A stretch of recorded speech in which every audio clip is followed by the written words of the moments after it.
ఈ వారం చెప్పాలని ఉంది, గుండె విప్పాలని ఉందిలో రాయటం అంత ఈజీ కాదు. అవును, రాయటం అంత ఈజీ కాదు.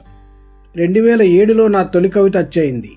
అప్పటి నుండి ఇప్పటి వరకు రాస్తూనే ఉన్నాను. కానీ అప్పటికంటే ఇప్పుడు రాయటంలో భయం పెరిగింది. అదేంటి? అనుభవం పెరిగే కొద్దీ ఏ పనైనా సులువైపోతుందిగా అనిపించవచ్చు. నిజమే, రాయడం అన్ని పనుల్లా ఒక పనే అనుకున్నప్పుడు అలాగే అనిపించింది. కానీ రాయడం అంటే పని కాదు, అది ఒక కళ, ఒక బాధ్యత, నేను అనే ఒక భావన అని తెలుస్తుంటే ఇప్పుడు అనిపిస్తుంది రాయటం అంత ఈజీ కాదు. అవును, రాయటం అంత ఈజీ కాదు. కళ్ళు చూడాలి, మెదడు చదవాలి, గుండె తెలుసుకోవాలి, మనసు ఒప్పుకోవాలి. అప్పుడు రాసేదే నిజమైన సాహిత్యం. ఆ సాహిత్యమే ఎప్పటికీ నిజం. అందుకే రాయడం అంత ఈజీ కాదు. ఎందుకు ఇదంతా? మేధాశక్తికి నిజమైన చిహ్నం జ్ఞాన సంపద కాదు, కల్పనాశక్తి అంటారు ఆల్బర్ట్ ఐన్స్టీన్. ఆ మేధాశక్తి, కల్పనాశక్తి రెండింటినీ కలిగి ఉన్న కవి తలుచుకోవాలి గాని అణుబాంబులను మించిన విధ్వంసాన్ని, ఆకాశాన్ని మించిన ఎత్తులను, అనంతాన్ని మించిన దూరాన్ని, అద్భుతాన్ని మించిన ఆనందాన్ని తన కలంతో సృష్టించలేడా? అది కావాలి కవిత్వం రాయాలంటే. అందుకే అంటున్నాను, రాయటం అంత ఈజీ కాదు. అందుకేనోయ్ చెప్తున్నా విను. కవిత్వం రాయడం అంటే ఖాళీగా ఉన్నప్పుడు చేసే టైం పాస్ కాదు. ఏది పడితే అది రాసి ప్రింటింగ్కి ఇచ్చే పేపరు కాదు.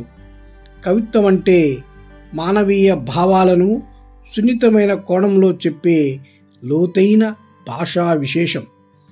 అందుకోసమే కవిత్వం రాయటానికి ఏమేమి ఉండాలి అని నన్ను నేను మరొకసారి పునఃసమీక్ష చేసుకుంటూ ఈ అక్షరాభ్యాసం చేసుకుంటున్నాను. సరే, మరి మనం రాసే కవిత్వానికి ఏముండాలి? రాసేది ఏదైనా దానికి ఒక మనసు ఉండాలి. అది మనిషి మాధవుడిగా మారే మార్గాన్ని రచించగలగాలి. నీ కలం ప్రసవించే ప్రతి అక్షరానికి అమ్మలాంటి బాధ్యత ఉండాలి. వీరుణ్ణి నడిపించే చైతన్యంలా అది ముందుకు నడిపించాలి. కవిత్వానికి సున్నితమైన దగ్గరతనం ఉండాలి. ఆవేదనని, ఆవేశాన్ని నేను సైతం అని చెప్పగలిగే సామాన్యుని తోడవ్వాలి. కవిత్వం అంటే కేవలం ఆనందమే కాదు, ఆనందపు రహదారులను వేసుకునే కావ్యాల నిఘంటువులను కూడా అది అవనికి అందించాలి. అప్పుడు అధికారాలు విరగబడుతుంటే వాస్తవాలు కవిత్వమై భయపెడతాయి. అప్పుడు అవకాశాలు మనతో ఆడుకుంటుంటే, అప్పుడు సహనం చేతకానితనం అనుకుంటే కవిత్వం ఆ సహనాన్నే పదాల లావాల కణికలుగా మార్చి అబద్ధాల బూడిద నుండి నిజాల అవశేషాలను బట్టబయలు చేస్తుంది. అప్పుడు చీకటిలోని భయాన్ని వెన్నెల రాత్రి వర్ణనతో కవిత్వమే పోగొడుతుంది. అందుకే శ్రీశ్రీ అంటారు, ఉండాలోయ్ కవితావేశం, కానీవోయ్ రసనిర్దేశం, దొరకదటోయ్ శోభాలేశం, కవిత్వం ఒక తీరని దాహం. అందుకనే ఆ మహాకవిత్వం భువన భవనపు బావుటాగా పైకి లేచింది. అందుకే నన్ను కౌగిలించే శాలువాకి, నన్ను చుట్టుకునే పూలదండకి ముందు నా అక్షరం అర్హత సాధించిందా లేదా అనేదే నాకు ఇప్పుడు చెప్పాలని ఉంది, గుండె విప్పాలని ఉంది. సాహిత్యం కూడా ఒక ఆయుధమే. ప్రపంచమనే యుద్ధక్షేత్రంలో సాహిత్యాన్ని ఆయుధంగా మార్చుకుని విధానాల్ని ప్రశ్నించిన వారున్నారు, వ్యవస్థల్ని మార్చిన వారున్నారు, విప్లవాలను సృష్టించిన వారున్నారు, వెన్నెలని భూమికి దించిన వారున్నారు, వేదనల్ని చల్లార్చిన వారున్నారు, చీకటిని వెలుగుకు అప్పగించిన వారున్నారు, వాస్తవాలను పుస్తకాలుగా మలచిన వారున్నారు. అందుకే వారి సాహిత్యం ఎప్పటికీ నిలిచే ఉంటుంది. అందుకే చెప్తున్నా, కవిత్వం రాయాలంటే దమ్ముండాలి, రాసింది చెప్పడానికి దమ్ముండాలి, రాసి చెప్పింది నమ్మించడానికి దమ్ముండాలి.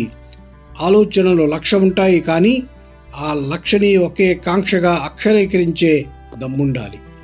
మాటలు కోట్లుంటాయి, కానీ ఆ కోట్లని ఒకే ఆశయంగా నడిపించేలా రాసే దమ్ముండాలి.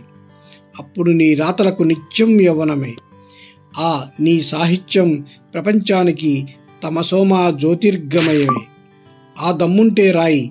ఆ దమ్ముతో ఒక్కసారి రాసి చూడు. కవిత్వం మరి ఎంతవరకు రాయాలి అనే ప్రశ్న తలెత్తితే, తనకి ప్రపంచానికి సామరస్యం కుదిరిందాకా కవి చేసే అంతర్బహిర్ యుద్ధారావమే కవిత్వం అన్న చలంగారి మాటలున్నాయిగా. అప్పటి వరకు రాద్దాం రండి. కనుక ఆవేశమే కవితకు నిజమైన ఆదర్శం అని గుర్తించండి. ఆ ఆవేశం ఉన్నప్పుడే పెన్ను తీయండి. అది ప్రపంచపు వేదికపై మనల్ని రాస్తుంది చూడండి. అదే నేను చెప్పాలనుకున్నది.